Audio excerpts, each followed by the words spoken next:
자, 지금부터 희미한 옛사랑의 그림자랑 제3인간형 설명할 거고, 지금 줌 수업으로 간단하게 얘기할 건데, 이거 보고 문제 풀고 당연히 이번 주 토요일 날 다시 전체적으로 설명을 또 할 거예요. 수업 들었는지 질문도 해야 되고 하니까 그렇게 할 거고, 이 희미한 옛사랑의 그림자 어렵지 않아요. 그러니까 1960년대, 그러니까 시적 화자가 이제 그러니까 정확하게 우리, 그러니까 나를 포함한 우리인데, 이제 어떤 개인의 문제라기보다는 사회 공동체의 한 세대에 대한 문제라는 거죠. 공동체의 문제라는 거죠. 집단의 문제. 그런 걸 다룬다는 거지, 시가. 이제 시적 화자가 우리라고 할 때는. 그러니까 이제 이 우리로 나타나는 세대가 1960년대, 1960년에 4.19 혁명을 겪은 세대라는 거야. 그때는 이제 20대고 젊었어. 굉장히 젊었고, 그러니까 원래 이제 젊은 사람들이 그렇지만은 뭐 일단은 아직은 가정도 없고, 뭐 직장도 없고, 부정적인 의미가 아니라 이제 젊으니까요. 그래서 이제 순수한 열정 이런 거를 추구할 수 있는 세대라는 거죠.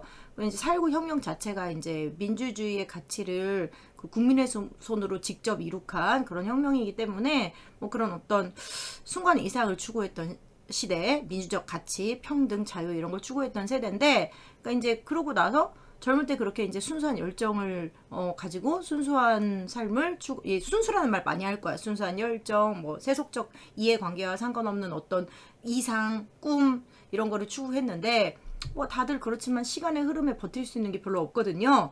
그래서 18년이 지났어요. 1960년에서 18년 지나면은 계산해보면 한 1970년대 후반이죠. 78년, 79년. 그때는 제가 79년생인데 갑자기 내가 태어났을 때네. 전두환이 이제 집권할 때인데, 뭐 아시겠지만 전두환 시대에 독재 정권, 언론 탄압 뭐 아시죠? 많이. 그래서 이제 그때인데 얘네가 그때 이제 기성세대가 된 거야. 기생세대래. 기성세대. 그러니까 기성세대가 뭔지 아시죠? 한 40 정도 돼가지고 이제 지금 40하고 또 옛날 40은 다른데, 지금도 40은 사실 중년이지만 그때만 하면 이제 그때 40이면은 가정도 이루고 다 이루고 집도 있고 이제 위치에서도 한 부장급은 되고 뭐 자식들도 한 3-4명 있고 3명 정도 있고 이렇습니다. 잃을 게 많죠. 그래서 이제 현실에 순응하게 돼요. 그래서 기성세대가 되면은 잃어버릴 게 많고, 얘기하는 것도 뭐 순수한 이상, 뭐 꿈 이런 것보다는 뭐 아시겠지만 뭐 먹고 사는 일, 뭐 자녀 교육, 그 다음에 뭐 너네 와이프는 뭐 바가지 많이 긁니? 네 월급 가지고 월급 이런 얘기들. 근데 이제 그런 얘기들을 하고 있는 거야. 그러니까 시적 화자가 그런 자신들의 모습, 변해버린 모습, 소시민적인 현실의 삶에 순응하고 이제 안주하는, 뭐 그렇게 살 수밖에 없는 그런 자신들의 모습, 그러니까 젊은 시절의 이상과 열정을 추구했던 그런 모습으로 돌아갈 수 없는, 그래서 이제 그런 현재의 모습에 대한 안타까움, 뭐 그러면서도 동시에 벗어날 수 없는, 소시민적 삶에서 벗어날 수 없는 무력감, 무기력감. 저 같아도 그럴 것 같아요. 벗어나기 힘들 것 같아요. 내가 이미 뭐 직장도 있고 가족도 있고 이제 나도 나이가 40인데 뭐 이상 순수 이런 것만 얘기하기엔 좀 시간이 너무 많이 흘렀죠. 이제 그런 자기 자신들의 삶에 대한 반성, 부끄러움이 반성이죠. 그래서 뭐 안타까움, 젊은 시절에 대한 그리움 이런 걸 노래하는 시다. 그러니까 이제 방금 얘기한 것만 들어도 알겠지만 과거와 현재의 대비가 제일 포인트가 될 거고, 시간 흐름이 있을 거고, 과거부터 현재까지 18년 흘렀다고 했으니까 시간이 좀 비약적으로 뛰어넘죠. 그러니까 1년, 2년 이렇게 흐르는 게 아니라 옛날에 그랬는데 아이고 18년이 흘렀다. 그렇게 해서 이제 좀 시간의 비약적인 그런 전개가 있는데, 어쨌든 시간 흐름이 있고요. 그다음 과거 현재의 대비 이런 게 있는데, 대조의 포인트를 맞춰서 시를 이해하면 된다. 과거의 모습과 현재의 모습, 과거의 어떤 이상적이었던 모습, 긍정적인 삶의 모습과 현재의 소시민적인 삶의 모습이 어떻게 대비되는가, 이렇게 이제 포인트를 맞춰서 읽을 거고, 이제 한 줄 한 줄 한번 읽어봅시다. 아이고 안경을 껴야겠네. 희미한 옛사랑의 그림자, 희미한, 거의 안 보인다. 남아있긴 한데 소멸됐다 이런 얘기죠. 그래서 옛사랑이 이제 젊은 시절의 열정, 순수함 이런 거고, 그림자만 남아있다. 그러니까 벌써 제목부터가 좀 애상적이고 슬프고 안타까움, 그리움 이런 게 느껴져야 됩니다. 자, 감상 포인트를 볼게요. 1979년이네요. 18년 지났다 했으니까 제가 79년생이라고 아까 잠깐 얘기했는데, 기성세대가는 중년의 화자가 기성세대가 되면 잃어버릴 게 많다고 했잖아요. 이제 어느 정도 경제적 지위도 있고 가족도 있고 자식도 있고, 18년 전에 순수했던 청년 시절을 회상하면서 지금의 모습을 반성해. 근데 포인트는 뭐냐면 반성 플러스 무기력, 벗어날 수는 없다. 반성하지만 이 삶에서 벗어날 수는 없다. 이런 무기력감도 같이 다루고 있다. 젊은 시절의 화자는, 친구들과 화자는 세상을 바꿀 수 있다는 꿈을 꿨겠지. 원래 지식인들이 그런 걸 꿈꾸거든요. 젊은 시절의 대학생들. 1960년대에 대학생들이 그렇게 많진 않았어요. 정말 지식인으로서의 그런 어떤 대학생, 그럼 지식인으로서의 어떤 정체성이 있었던 건데, 근데 그런 꿈을 품고 자기의 어떤 이해관계, 나한테 득이 되냐 이런 거 상관없이 이상적인 어떤 가치를 추구하는 노래를 목청껏 막 사람들, 그러니까 다른 세상에 어떻게 우리를 보든 간에 우린 이상을 추구할 거야, 이런 당당하게 자기 목소리를 내는 그런 노래를 목청껏 불렀지만, 지금은 약간 이렇게 뭔가 시대에 대해서 말할 때도 우리는 이렇게 소근소근 이렇게 익숙하게 말을 낮추어서, 야, 이 말을 우리가 세워나가면 우리가 끌려갈 수도 있어, 경찰서에. 1979년이니까 뭐 소근소근 하고 있는데, 그래도 젊었을 때는 목청껏 불렀단 말이에요. 당당하게 자기 목소리를 냈다 이거죠. 근데 이제 18년이 지났어요. 세속적 가치를 쫓고 현실 수능적인 소시민적인 삶을 영위하고 있는데, 이제 어떤 모습으로 드러나는지는 구체적으로 봅시다. 4.19가 혁명이 일으킨, 4.19 혁명이 대충 뭔지는 아시죠? 제가 아까 얘기했죠? 이승만 대통령의 그 부정선거를 통해서 장기 집권을 하려고 했던 그거를, 그런 시도를 이제 국민들이 다 같이 항쟁 일어나서 무력화시키고, 이승만 대통령 이제 하와이로 떠나고 도망간 거죠. 그 다음에 이제 새롭게 민주화의 시대가 되었다, 우리가 이끌어냈다, 이런 어떤 그런 시대였단 말이에요. 4.19 혁명이 일어난 시대가. 그래서 4.19가 불러일으킨 이상과 열정, 순수함을 의미하는 옛사랑은 이제 희미한 그림자로만 남아서 부끄럽게 한다. 그립기도 하고 그때가. 근데 나도 솔직히 20대하고 40대, 20대, 저는 근데 20대에도 속물적이었군요. 저는. 그래서 잘 모르겠네요. 그래도 지금보다는 덜 속물적이었던 것 같은데, 다시 그렇게 살라고 하면은 안 되죠. 젊은 날의 순수와 열정을 잃었다. 자기 성찰, 4.19 세대의 자기 성찰. 자, 4.19가 나던 해 새밑, 한 해가 끝나는 날, 뭐 12월 31일 뭐 이렇게 되겠죠. 12월 이런 얘기인데, 잠깐만 일단 그거 써줘야지. 이 시가 구체적인 공간과 시간적 배경이 드러나 있다. 그래서 시의 분위기를 잘 형성하고 있다. 사실적 느낌도 주고, 시간적, 구체적 공간, 시간적 배경, 4.19가 나던 해, 그 해 말, 아니면 뭐 18년이 지나서 이렇게, 그 다음에 시간도 이렇게 동승동, 그러니까 해화동 로타리 이렇게 나와. 해화동 로타리. 그래서 시간적, 공간적 배경이 드러나 있고, 공간은 똑같아요. 공간은 똑같고, 이제 시간만 과거, 현재로 나눠집니다. 4.19가 나던 새 밑에 우리요. 1인칭 화자인데 공동체의 문제를 다루고 있다라고 했죠. 오후 5시에 만나서 반갑게 악수를 하고, 불도 없이 차가운 방에, 젊은 시절이니까 가난하니까 이렇게 열악했지만 하얀 입김, 추우니까 하얀 입김, 색채요. 하얀 입김을 뿜으면서도 이렇게 추운 방에서 열띤 토론을 벌였다. 이게 대조적 이미지. 차가운 방, 열띤 토론. 그래서 차가운 방과 대비되면서 젊은 시절의 열정이 더욱 부각된다. 그대로 이해하시면 됩니다. 어리석게도, 왜 어리석게도가 반어냐면, 사실 이때의 열정적인 모습, 이상을 추구했던 모습이 세속적인 삶을 추구하지 않았던, 속물적으로 살지 않았던 모습이 사실 되게 긍정적인 건데, 여기서는 어리석다고 표현하는 거야. 그럴 수 있다고 믿었다. 이렇게 해서 이제 우리는 이상을 추구하고 이것이 실현될 거라고 믿었고, 뭐, 그쵸? 우리의 꿈이 이루어질 거라고 믿었고, 뭐 이런 거예요. 그래서 이거 어리석게도라고 했는데, 왜 반환하면 사실 이때의 모습이 긍정적이라서 그래요. 우리는 무엇인가를, 이상적 가치, 정치와는 전혀 상관없는, 그러니까 우리 선생님 정치가 중요한 거 아닙니까? 이상을 추구하려면, 자유, 평등, 민주주의적 가치를 실현하려면 정치에 되게 관심을 가져야 되는 거 아니에요? 이럴 수 있는데, 여기서의 정치는 약간 세속적인 거, 뭐 예를 들어서 뭐 이익과 관련되는 거, 어떤 당이 뭐 집권을 했고 그럼 우리 지역에 좋고 뭐 그런 거 있잖아. 나는 무슨 당을 할 거야, 서포트 할 거야, 내가 뽑은 사람 돼가지고 우리 지역이 뭐가 좋으면 좋겠어, 세금도 좀 덜 냈으면 좋겠고, 뭐 이런 거 있잖아.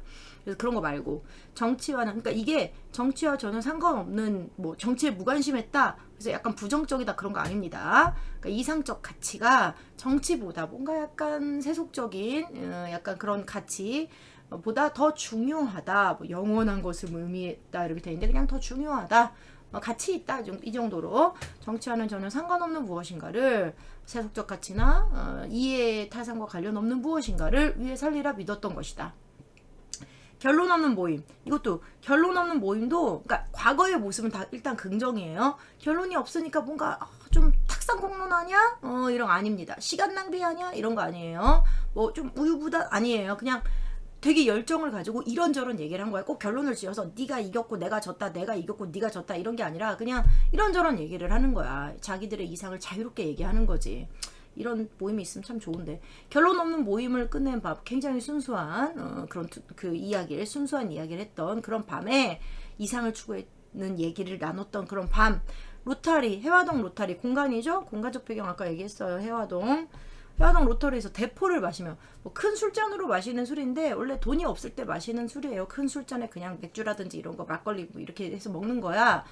나중에 이따가 18년 후에 마시는 술 값비싼 술이랑 대비돼요. 그래서 그냥 소박하고 가난한 삶 그 대포를 마시면서 사랑과 아르바이트와 평형 문제 열거죠.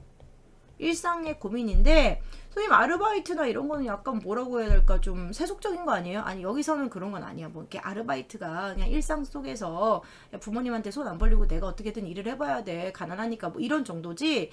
이제 약간 그 뭐 직장 관련해서 뭐 생존하기 위해서 이런 어떤 이해타산적인 그런 고민은 아니다 이 정도로만 사랑과 뭐 우정도 있었겠지. 아르바이트와 병역 문제 이런 걸로 이제 이런 걸로 고민을 하는데 이때의 고민은 때묻지 않은 고민. 그러니까 약간 이해타산적이지 않은 이해타산적이지 않다 세속적이지 않다 얘기 너무 많이 해서 지겹다. 근데 좀 그래. 이 시가 약간 계속 똑같은 말이 나와요. 때묻지 않은 순수한 고민을 했고 아무도 귀 기울이지 않는 노래를 했다. 사람들은 대부분은 세속적 관심사에 관심이 있으니까 뭐 우정 사랑 이런 거 관심 없으니까 자유 평화 평등 뭐 세계 평화 이런 거에 대해서 얘기했다는 거겠죠.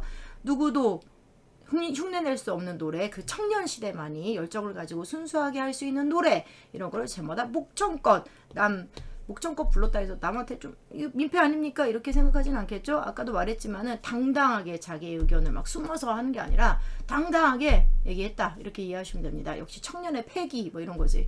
돈을 받지 않고 부르는 노래 물질적 가치와 상관이 없는 그 노래가 겨울밤에 하늘로 올라가서 별똥별이 되어 떨어졌다. 근데 1차적 의미는 별똥별이 되어 떨어졌다. 일단 비유잖아요. 우리의 노래가 이상, 우리가 추구했던 이상, 꿈 이런 것들인데 그러니까 비유잖아요. 근데 1차적 의미는 아름답다라는 반짝반짝 빛나니까 아름답다는 의미도 되는데 뭐 학교에서 배웠는지 모르겠지만 이게 하강적 이미지가 있어요. 별똥별이 되어 떨어졌다 하면서 하강적 이미지가 있기 때문에 결국 우리가 추구했던 꿈, 이상적 가치 이런 것들이 이제 언젠간 소멸될 거다, 이루어지지 않을 거다 이런 거를 암시 정도 합시다. 젊은 시절은 가거든요. 자, 그 다음에 그로부터 그러니까 아름답지만 사라질 것이다. 이런 거죠. 아름답지만 젊음이랑 똑같네요. 아름답지만 사라지는 거.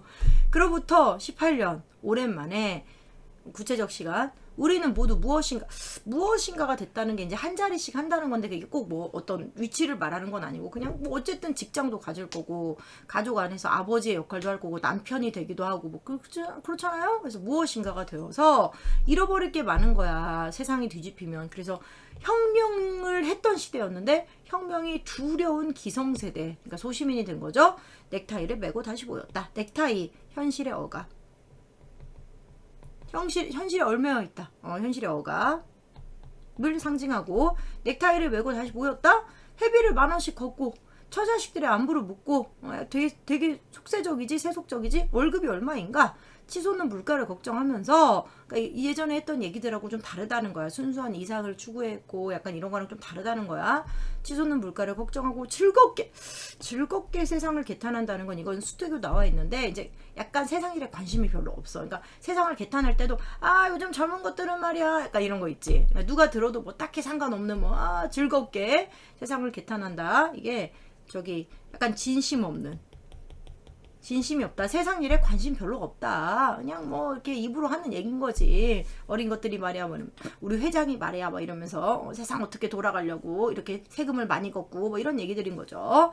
익숙하게 여기가 좀 중요한데 익숙하게 목소리를 낮추기 꼭 물어봐야지. 영상 봤으면 여기 또 중요하다고 말을 내가 했으니까 꼭 대답할 수 있어야 돼. 익숙하게 목소리를 낮춰서 떠도는 이야기를 주고받았다. 그러니까 이게 사실은 이게 이제 당시 제가 아까 1979년이라고 했잖아요.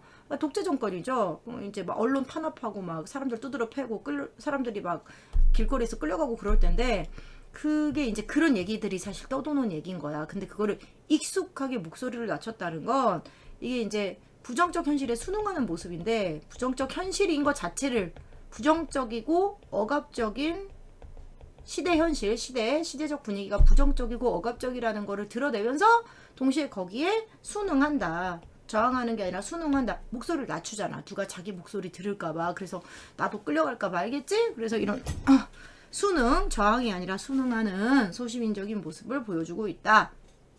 그런다면서 막 이러면서 요즘 것들은 말이야 이럴 때는 그냥 크게 말하고 즐겁게 개탄하고 그리고 야 모두가 끌려갔다는데 뭐 이런 거 작게 말하는 거야. 끌려가면 안 되니까 모두가 목표, 이상 이런 거 다 잃어버리고 살기 위해서 생존을 위해서 살기 위해서 살고 있었다.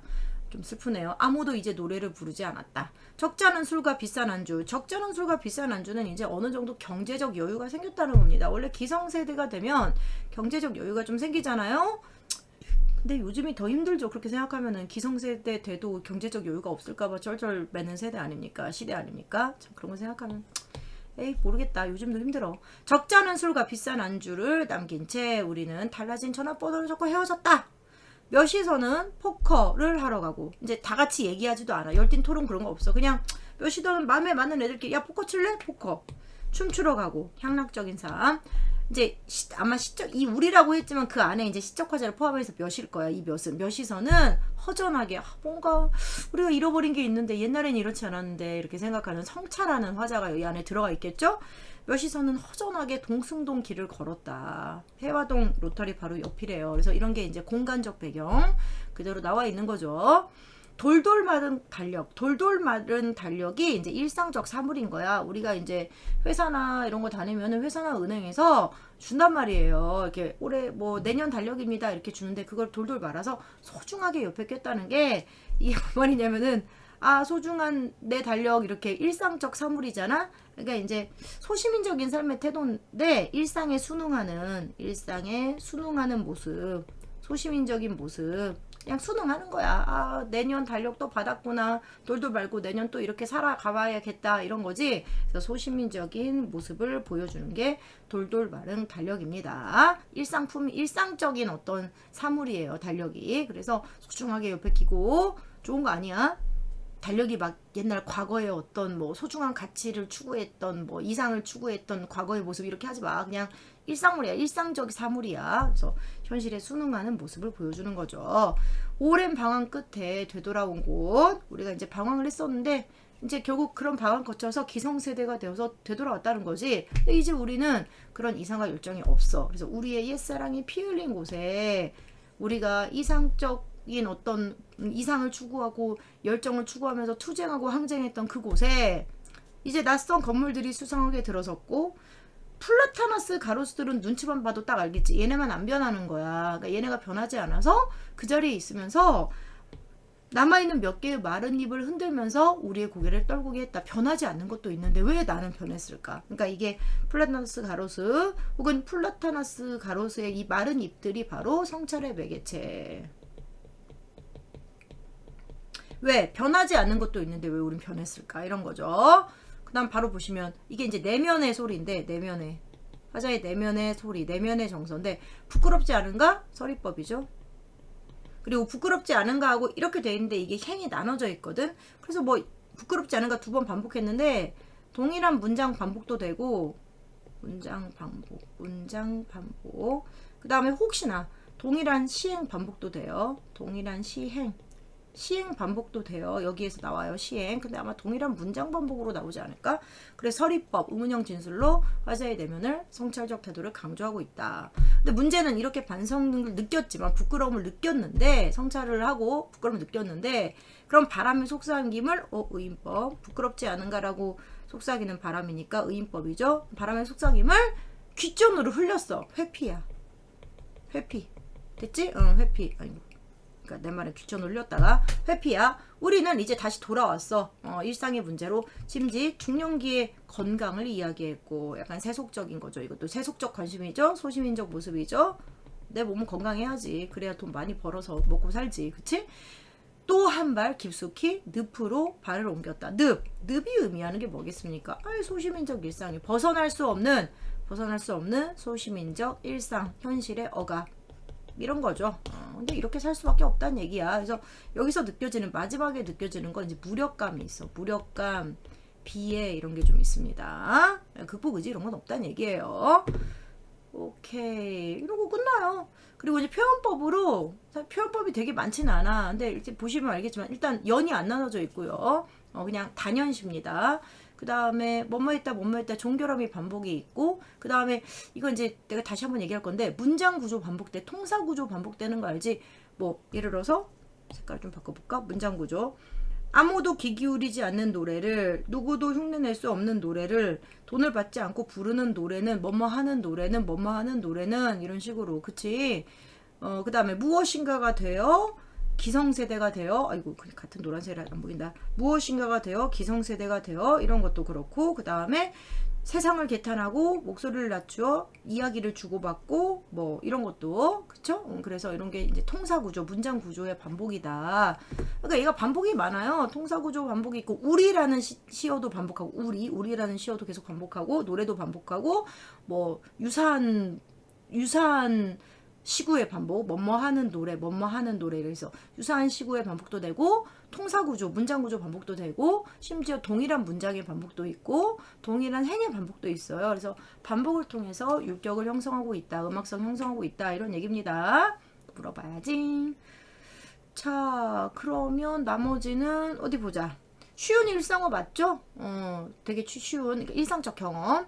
그래서 현실과 그래서 시간적 배경 구체적 나와 있고 공간적 배경도 구체적으로 나와 있어. 되게 사실적이고 현실의 구체적 경험을 형상화해서 보편적 공감을 끌어낸다. 우리도 선생님 되게 지금 공감하고 있어 사실은. 그래서 보편적 공감. 그래 나이 들면 이렇지 뭐. 가족이 중요해지고 내 직장 중요해지고 그런 거지 뭐. 돈이 중요해지고 집이 중요하고 차가 중요하지. 이야기의 형식을 취한다는 게 약간 서사적이라는 건데 서사시는 아니고 서사적이라는 거야. 시간 흐름에 따라서 그러니까 이야기하듯이 이렇게 스토리 서사적인 어떤 성격이 있다 이런 얘기고 시간의 경과에 따라 인물이 태도가 변화한다. 그러니까 시상의 전환이 있다는 거죠. 어디에요? 당연히 18년이 지난 후 거기가 시상의 전환이 있겠죠? 의문형 종결음이 뭐뭐하지 않은가 부끄럽지 않은가 그 부분 얘기하는 겁니다.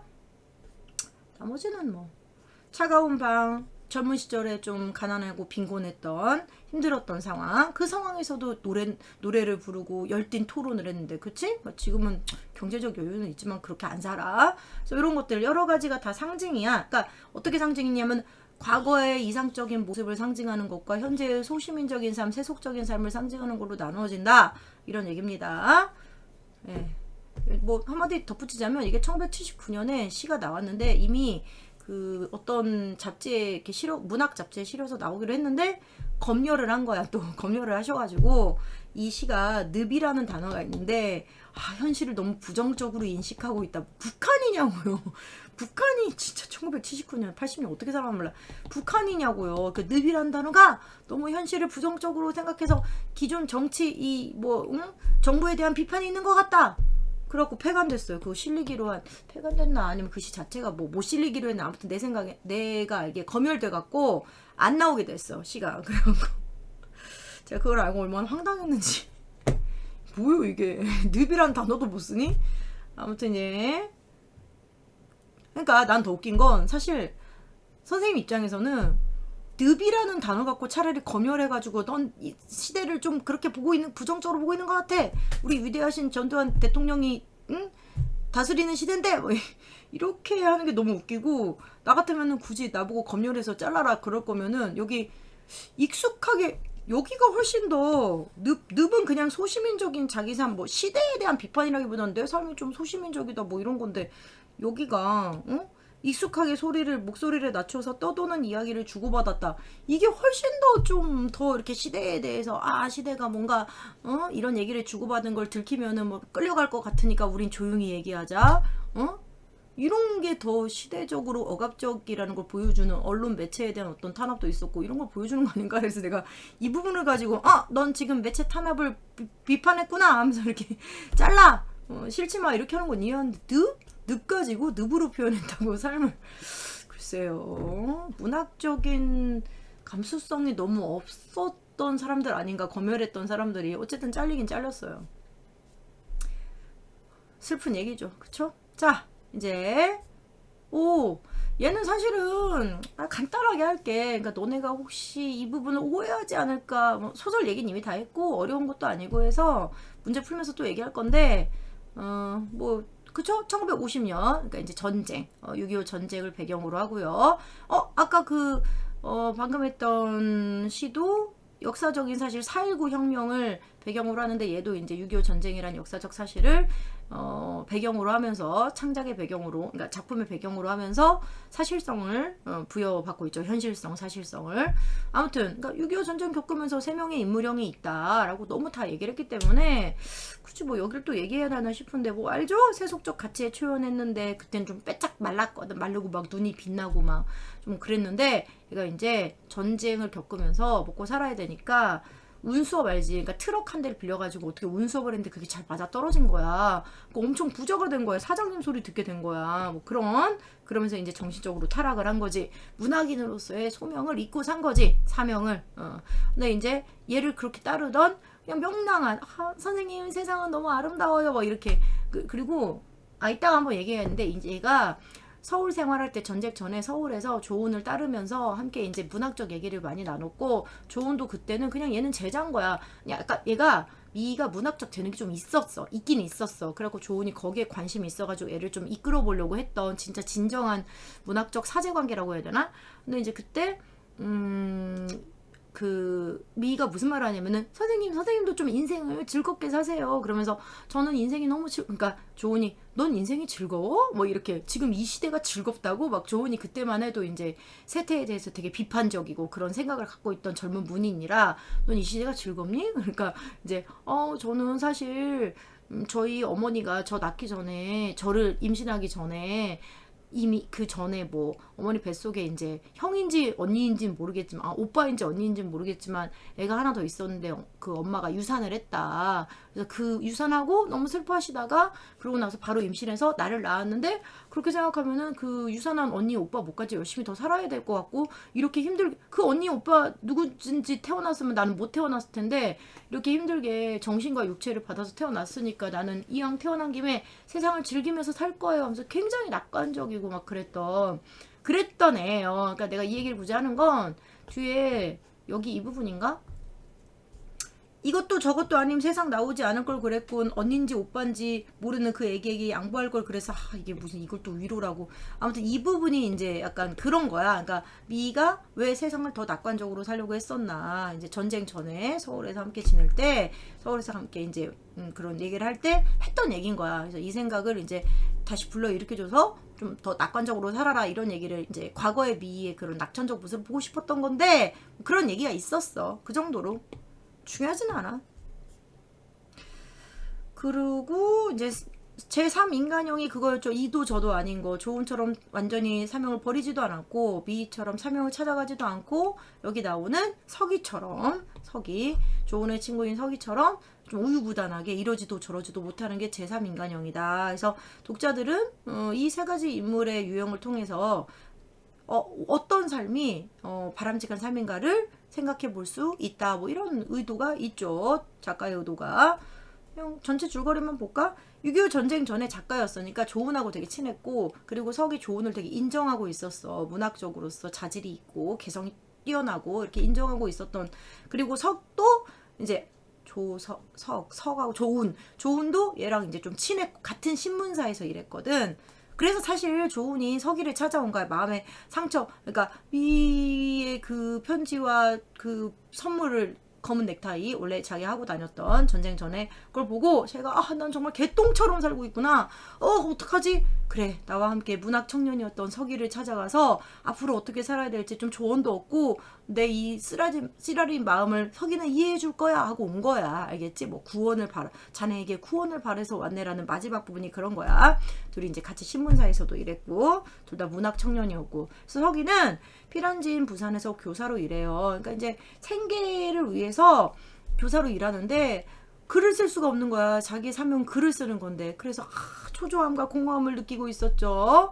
그러다가 어느 날 동료 작가였다가 전쟁 때 소식이 끊기고 온갖 소문만 무슨 뭐 죽었다네, 뭐 문학 소녀 중에 하나랑 불륜이 나가지고 같이 산다네, 뭐 이렇게 막 이상한 소문만 무성했던 조은이 찾아오는데 조은이 여기 보면 알겠지만 굉장히 몸이 되게 이렇게 마르고 그랬거든. 근데 원래 문학하는 사람은 좀 락하는 사람하고 문학하는 사람은 말라야 뭔가 있어 보이는데 근데 이제 막 고급 자동차에 뭐 뭘 그렇게 처먹었는지 막 이렇게 피둥피둥 막 기름진 얼굴에 막 살이 찌고 확 부귀한 신사가 돼서 나타난 거야. 근데 여기서 중요한 건 그런 신사가 된 조은의 모습에 대해서 저 새끼 뭐야 나는 진짜 기대했는데 뭐야 이게 아니라 오 약간 이런 놀라워하는 정도. 그러니까 오해하면 안 돼요. 그러니까 서기가 와 대단하다 이렇게 변모하다니. 그러니까 서기는 약간 자기 열패감에 지금 찌들어 있는 상태라서 모든 사람 다 좋아 보이나 봐. 그래갖고 되게 뭔가 너 성공한 것 같고 이런 너의 그 전쟁을 몸으로 겪어낸 너의 경험이 너의 작품 세계를 더 풍부하게 해줬겠지? 비아냥거리는 게 아니고 진심으로 그렇게 바라고 기대하고 있었던 건데 아무튼 그런 완전히 달라진 모습으로 나타나요. 그래서 고급차에 동승하고 술을 마시면서 어떻게 살았어? 네 문학은 어떻게 된 거야? 문학 작품은 어떻게 좀 작품 세계 넓어졌니? 이러니까 조은이 이제 자 이걸 보기에 나는 타락했네 그러면서 종이 꾸러미를 꺼내면서 미에 대한 얘기를 하죠. 그리고 이제 아시겠지만 이 앞부분에 서가고 조은이 만날 때는 전지적 작가 시점인데 전지적 작가 시점 중에 이제 많은 현대소설이 초점화자라고 해서 서기의 내면에 초점을 좀 맞춰 있습니다. 이따 보여드릴게요. 어디서 이제 서기의 내면으로만 거의 보고 있다는 거를 알 수가 있는지. 그러니까 전지적 작가 시점은 모든 정보를 작가가 다 얘기하는 건데 인물이 모르는 정보까지 얘기하는 건데 딱 보면은 이제 서기의 입장에서 주로 얘기하고 있다는 걸 보여줘요. 어쨌든 그래도 전지적 작가 시점이 맞아요. 초점하자는 서기입니다. 주로 서기의 입장에서 얘기를 하는데 이제 조은이 서기한테 하는 얘기로 들어갈 때는 미희와 자기가 미희와 만났던 얘기를 할 때는 이제 1인칭 주인공 시점처럼 전개가 되죠. 시점이 바뀌죠. 대화 자체를 인용해 놓은 거예요. 서기한테 했던 얘기를 그대로 인용해 놓은 거야. 그래서 얘가 액자식 구조라고 보기도 하는데 액자식 구조가 아니라고 보는 쪽이 더 강력하니까 일단 난 아니라고 할게. 난 솔직히 좀 애매하다고 생각하거든. 보는 사람도 있고 아닌 사람도 있어 실제로. 그래서 선생님한테 한번 물어보게 하지 뭐. 근데 안 나올 것 같긴 한데 난 일단 아니라고 본다. 말을 그대로 인용했다. 이 정도로 합시다. 근데 시점이 달라진다는 건 사실이에요. 1인칭 주인공 시점으로 달라지니까 선생님한테 한번 물어보게 해야지. 미희는 부유하게 자란 명랑한 속결. 이거 안 해도 되겠다. 다 얘기했던 거다. 조은이 성공했고 미희를 우연하게 만났고 처음에는 순수한 마음으로 돕고자 했는데 나중에 좀 흑심이 있어요. 내가 어떻게 해봐야겠다. 그래서 이제 다방을 차려주겠다고 했는데 아시죠? 미희가 처음에는 좀 왜냐면 얘가 지금 너무 힘들어. 오빠는 행방불명됐지. 아빠는 지금 반신불수지. 쓰러져 있지. 엄마가 행상일하지. 그러니까 이제 얘가 생계가 너무 힘든 거야. 그래서 이제 조금 처음에는 희망을 갖고 좀 이렇게 반응이 나쁘지 않았는데 그럼에도 불구하고 생각할 시간을 달라 이렇게 한 거야. 왜냐면 자기는 그런 이 세속적인 일에 얽매이지 않고 시대적 소명 있잖아. 시대적 소명을 좀 찾고 싶었던 거야. 사명을 찾고 싶었던 거야. 그 일을 조은을 만났을 때도 했었거든. 조은이 그런 미희의 저는 역사적 사명을 좀 자기의 사명을 찾아야겠어요. 이런 말을 좀 진지하게 듣지 않았다는 거를 보여주는 게 이제 다박을 차려주겠다 이런 제안 자체가 물론 미희를 위한 거였지만 이렇게 미희의 말을 좀 진지하게 생각하진 않았구나. 근데 미희는 딱 처음에는 듣고 처음엔 그렇게 너무 힘드니까 그랬다가 유혹에 살짝 넘어갈 뻔했다가 아닌 것 같아. 좀 생각해보니까 나는 이러면 안 될 것 같아. 내 사명은 그게 아니야 하고 간호장교로 떠난 거지. 시험을 보려고. 생각할 여유를 달라고 한다. 자기 사명을 찾으려고. 고민을 좀 했을 거예요. 5일 동안 고민했겠죠. 그러니까 5일이나 달라고 했겠지. 사실 얘도 사람인데 고민했겠지. 엄마는 그러고 있지. 아빠는 그렇지. 내가 떠나면 엄마 아빠 어떻게. 그치만 어쨌든 그쵸. 생계에 얽매이지 않고 그런 어떤 삶에 얽매이지 않고 그냥 떠나버린 거예요. 또 엄마 아빠 입장에서 좀 힘들었겠다.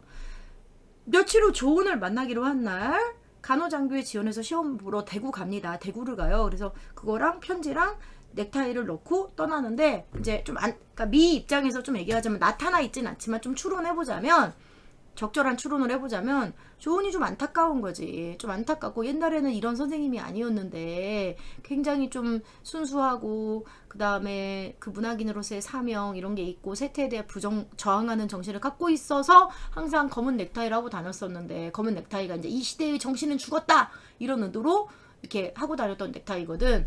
근데 이제 이거 자체가 이제 문학인으로서의 어떤 사명을 인지한 증거인데 그거를 주고 갑니다. 그래서 좀 안타까웠다 이렇게 생각할 수 있어요. 조은이 변한 것이 뭐 조은이 원망스럽고 이런 건 아니겠지.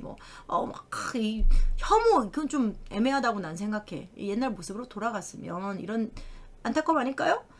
그다음에 이를 계기로 조은이 이제 반성을 하고 서기를 찾아왔는데 서기가 이 얘기 듣고 이 부분은 이제 본문에는 안 나오니까 안 나올 것 같긴 한데 자기 삶을 자기도 돌아보는 거죠. 그러면서 여긴 안 나오지만 내가 제3 민간형인가 보다. 우유부단한 나는 뭐 이러면서 끝나는 거야. 다 했어. 포인트를 잡을게요. 그러니까 이제 조은이 미희와 그 일을 겪고 바로 너무 정신적 쇼크를 먹어서 막 마음이 어지러운 거야. 그래서 어떻게 구원을 받을까, 뭐 조언 겸 위로를 받고 앞으로 내가 어떻게 살아야 되나, 나와 함께 문학 청년이었던 서기를 찾아가자. 그러면서 온 거야 학교로. 그래서 이제 연락도 없이 갑자기. 그러고 나서 서기를 이제 만났는데 둘이 막 이렇게 하는 주고받는 수작 말을 보면은 굉장히 친한 사이, 원래 친한 사이였어. 친한 사이였는데 하나는 어쩌면 저렇게 기름기가 흐르고 하나는 초라할까? 둘 사이의 대화와 어울리지 않은 외면의 현격한 차이가 마치 만화의 인물을 보는 듯 했을 것이다. 잠깐만. 했을 것이다. 이런 추측형. 했다가 아니라 했을 것이다. 동료들의 호기심은 이 점에 있는 것이 아닐까. 이런 추측형 이런 게 바로 전지적 작가 시점이지만 이게 바로 서기의 생각일 것이다. 서기가 그렇게 생각했을 것이다. 초점화자가 서기라는 걸 보여주는 증거입니다. 사실 석도 조은을 대할 때 경의의 눈을 뜨지 않을 수 놀랐다 이겁니다. 놀랐다. 근데 이게 막 뭐야 왜 살쪘어 돼지처럼 문학하는 애가 이런 거 아닙니다. 반어법도 아니고요. 그냥 정말 와 많이 변했다.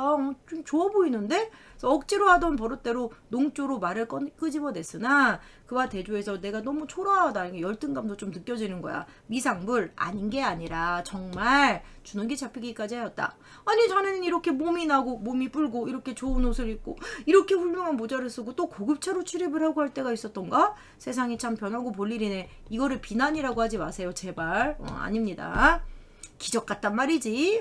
내가 이렇게 변한 게 기적 같지? 옛날에 내 모습 나도 알아. 옛날에 내 모습하고는 정말 많이 달라졌겠지? 라고 해서 이제 이 기적이란 말이 여기 나와 있는 것처럼 6.25 전쟁 전과 후에 조은의 달라진 모습을 강조하는 부각한 표현이다. 기적이다. 그러니까 작가 조은의 그 6.25 전쟁 이전의 모습은 여기 나와 있는데 좀 글을 어렵게 썼고 다 얘기했었죠. 글을 좀 어렵게 쓰고 어렵게 쓰는 게 맞다. 왜냐면 독자들이 좀 생각을 해야 된다. 정말 자기가 생각해서 아무리 어려워도 생각해서 자기 생각으로 얻은 것만이 자기 거다. 그거야말로 자기가 인정할 수 있는 독자다. 뭐 이런 어떤 생각을 가지고 있었던 그런 사람이었다. 알겠습니까? 근데 여기 좀 볼게요. 그래서 그런 특징이 있었고 결백성, 문단인의 존경을 받아왔고 그를 따르는 문학 소녀가 많았다. 무엇이 깃들어 있는 것 같은 풍모와 작품, 펌속한 평범한 것, 세속적인 걸 싫어하는 문학 소녀들의 단순한 호기심이라고 할까? 이 중에 미의가 있었던 거죠. 그러나 그 반면 문학적인 적도 많았다. 적, 에너미. 그러니까 원래 이런 사람들은 꼿꼿하고 강직해서 인정하는 사람은 됐다 인정하고 뭐 저 새끼 뭐야 왜 이렇게 잘난 체 이런 사람들은 또 됐다 싫어해요. 그래서 문학적 적도 많았고 그만큼 이게 좀 꼿꼿했다 이렇게 이해합시다. 독자도 많진 않았어요. 너무 어려워서. 그러니까 싫어하는 사람도 많았겠지.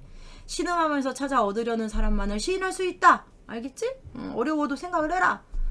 이런 인간적 신념이 문학적 신조였다. 그러니까 자기 사명을 추구했던 사람이었는데 항상 자기가 생각해서 도달한 것만이 진리라고 생각했고 그래서 많이 생각하고 쓰다 보니까 작품이 적었다는 얘기입니다. 작품이 적었다. 그래서 돈도 얼마 못 버는 거죠. 솔직히 많이 써도 못 벌 판에 적게 쓰니까. 그러나 생활 유지를 위해서 매문 팔진 않았다. 돈을 위해서 글을 팔진 않았다. 항상 초라한 골몰을 하고 있고 삐짝 마른다는 얘기도 했어요. 외면적 차려에 관심도 없었고 부인이 좀 아이들을 좀 먹여 살렸지만 아무튼 다 이렇게 무관심했다 해서 이게 이제 과거의 모습인 거야. 과거의 모습. 근데 잊지 마세요. 일치 문제로 적도 많았다는 얘기입니다. 적도 많았고 독자도 그렇게 많지는 않았어요. 문학 소녀들이 좀 좋아했고. 그런데 작품이 어려우니까.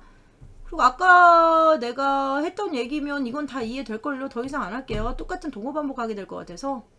미가 옛날에 속세에 초연했던 당시 조은과 잘 어울린다고 생각했는데 얘기했지만 선생님, 그러니까 이게 이제 그런 거예요.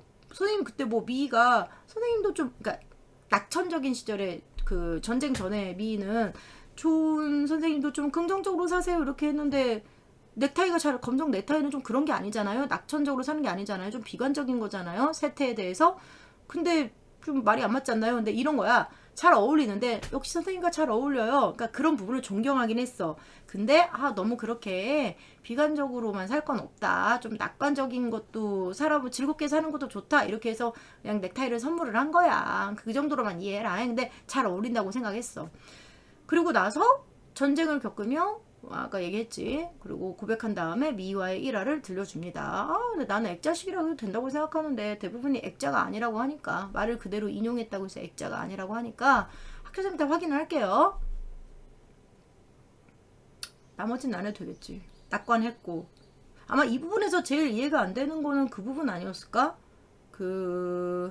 아까 말했던 언니인지 오빠인지 그 얘기에게 양보할 걸 그랬어. 이게 명랑하였던 서울 시절을 회상하도록 이런 얘기를 하는 게 무슨 말이냐라고 한다면 그때 그런 얘기를 했었어. 언니 오빠 대신 태어났으니까 더 즐겁게 살아야죠. 뭐 이런 얘기 했었어. 이게 무슨 말이야 도대체. 양보할 걸 그래서 죽으란 얘기가 뭐야. 아무튼 뭐 그랬고 그 다음에 이제 변한 미의 모습이 이런 데서 나타나다 생각이 변한 게 있긴 있다. 사명이 있을 것이다. 이런 생각을 하게 됐다. 성숙해졌다. 됐죠?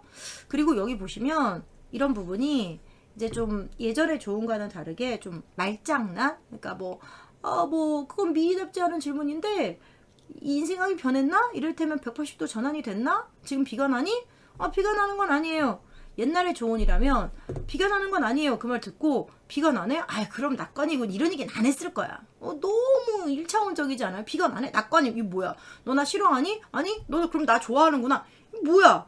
그러니까 굉장히 좀 말장난, 사람이 좀 가벼워졌다는 거를 대화에서 보여주는 건데 뭐 거기까지는 안 나오겠지만 알고는 계세요. 그러니까 서호 뭐 이러면서 선생님 언제 그렇게 말재주가 그렇게 늦었어요? 라고 했는데 좀 사람이 좀 가벼워진 거죠. 그리고 미의 이런 사명을 찾겠다는 말을 좀 진지하게 받아들이지 않았기 때문에 해치고 찾아봐야지 않겠어요 이러면서 미의 사명을 찾아봐야 된다는 말을 진지하게 받아들이지 않기 때문에 이렇게 미에게 다방을 차려줄 걸 생각했다 이런 부분들이 좀 연결이 되는 거고 물론 여기에는 미에 대한 호감 그 다음에 미의 그 집안 사람들에 대한 연민도 있긴 있습니다. 근데 거기에 뭐가 있냐면 좀 얘를 어떻게 해봐야겠다는 흑심도 처음과는 다르게 처음 만날 때 순수한 마음이었는데 조금 생기기 시작했다. 흑심도 생기기 시작했다. 그 정도로 이해하면 될 것 같습니다. 됐죠?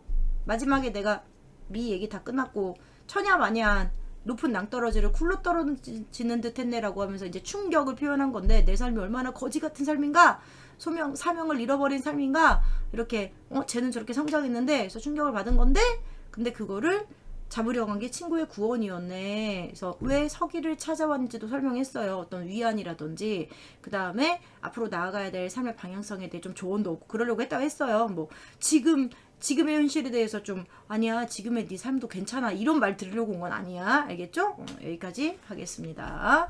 뒤에는요 서수상의 특징 이미 다 얘기한 거라서 3인칭 전지인데 주로 서기 시점으로 하고 있고 그 다음에 조은이 1인칭 주인공 시점으로 얘기를 하고 있다. 이 정도 인물의 변화 얘기했고 네 됐습니다. 나머지는 토요일에 좀 추가로 얘기할게요. 안녕 토요일에 봐요.